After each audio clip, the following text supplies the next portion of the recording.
வணக்கம் மக்களே, வணக்கம்.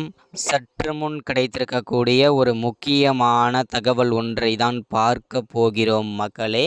சற்று முன் திமுகவின் முக்கியமான வேட்பாளர் தன்னுடைய தொகுதியில் வாக்கு சேகரிப்பதற்காக போய்க் கொண்டிருக்கும் வேளையில் அவருடைய கார் கண்ணாடி உடைத்திருக்கிறார்கள் பொதுமக்கள். போலீஸ் அதிரடி குவிப்பு. யார் அந்த திமுகவின் முக்கியமான வேட்பாளர், என்ன காரணத்திற்காக பொதுமக்கள் கார் கண்ணாடி உடைத்திருக்கிறார்கள் அப்படின்றத பற்றி தான் இந்த ஒரு காணொளியில் நம்ம தெளிவாகவும் துல்லியமாகவும் பார்க்க போகிறோம் மக்களே. அதற்கு முன்பாக நமது அரசியல் நியூஸ் சேனலுக்கு நீங்கள் புதிய பார்வையாளராக இருப்பதற்கு வாய்ப்புகள் நிறையவே இருக்கிறது மக்களே. முடிஞ்ச அளவுக்கு எல்லாரும் மறக்காமல் நமது அரசியல் நியூஸ் சேனலை சப்ஸ்கிரைப் பண்ண மட்டும் மறந்துடாதீங்க. சப்ஸ்கிரைப் பண்ண உடனேயே பக்கத்திலே ஒரு பெல் பட்டன் வரும். அதை கிளிக் பண்ணி ஆல்ன்ற ஆப்ஷனில் போட்டு வச்சுக்கோங்க. தொடர்ந்து நம்ம வீடியோ போட்டோம்னா உங்களுக்கு நோட்டிஃபிகேஷன் வந்துடும் மக்களே. அதை பார்த்து தெரிஞ்சுக்க முடியும் இன்றைக்கான அரசியல் நியூஸ் என்ன, இன்றைக்கான அரசியல் அப்டேட் என்னன்றதை தெளிவாகவும் துல்லியமாகவும் நீங்கள் தெரிஞ்சுக்க முடியும் மக்களே. மறக்காமல் வீடியோவை லைக் பண்ணுங்கள், மறக்காமல் வீடியோவை ஷேர் பண்ணுங்கள். ஓகே, வாங்க வீடியோக்குள்ளே போகலாம். சற்று முன்பு கிடைத்திருக்கக்கூடிய ஒரு முக்கியமான பரபரப்பான தகவல் ஒன்றை தான் பார்க்க போகிறோம் மக்களே. ஒரு சில வகையில் ஒரு சோகமான தகவல் அப்படின்னு கூட சொல்லலாம்.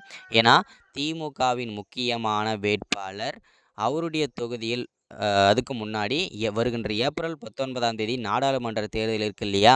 இந்த நாடாளுமன்ற தேர்தலுக்கு திமுகவுடைய ஒரு முக்கியமான வேட்பாளர் அவருடைய தொகுதிக்கு வந்து வாக்கு சேகரிப்பதற்காக வேலை செய்யலாம், வாக்கு சேகரிக்கலாம் என்று போய் கொண்டிருக்கும் வேளையிலே பொதுமக்கள் அவருடைய காரை மறித்து சுற்றி வளைத்து கார் கண்ணாடியை உடைத்திருக்கிறார்கள், கொந்தளித்திருக்கிறார்கள்.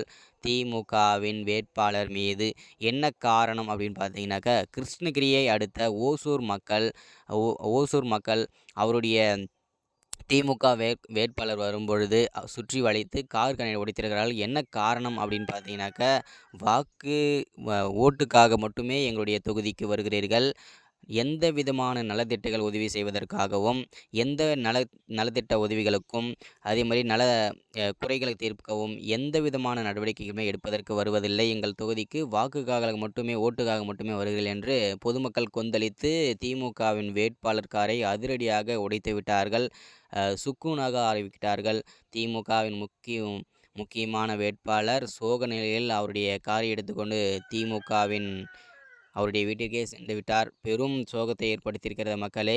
ஏன்னா பார்த்தீங்கன்னாக்கா, மக்களுக்காக செய்வதற்காகத்தான் எம்பிகள், எம்எல்ஏக்கள், திமுக ஆட்சிகள் எல்லாமே இருக்கிறது. இருந்தும் அவர்கள் செய்யாத காரணத்தினால்தான் பொதுமக்கள் கொந்தளித்து ஓட விரட்டியிருக்கிறார்கள் திமுகவின் வேட்பாளரை. இதுதான் அப்டேட். அடுத்த விட தொடர்ச்சி பேசலாம். தேங்க்யூ.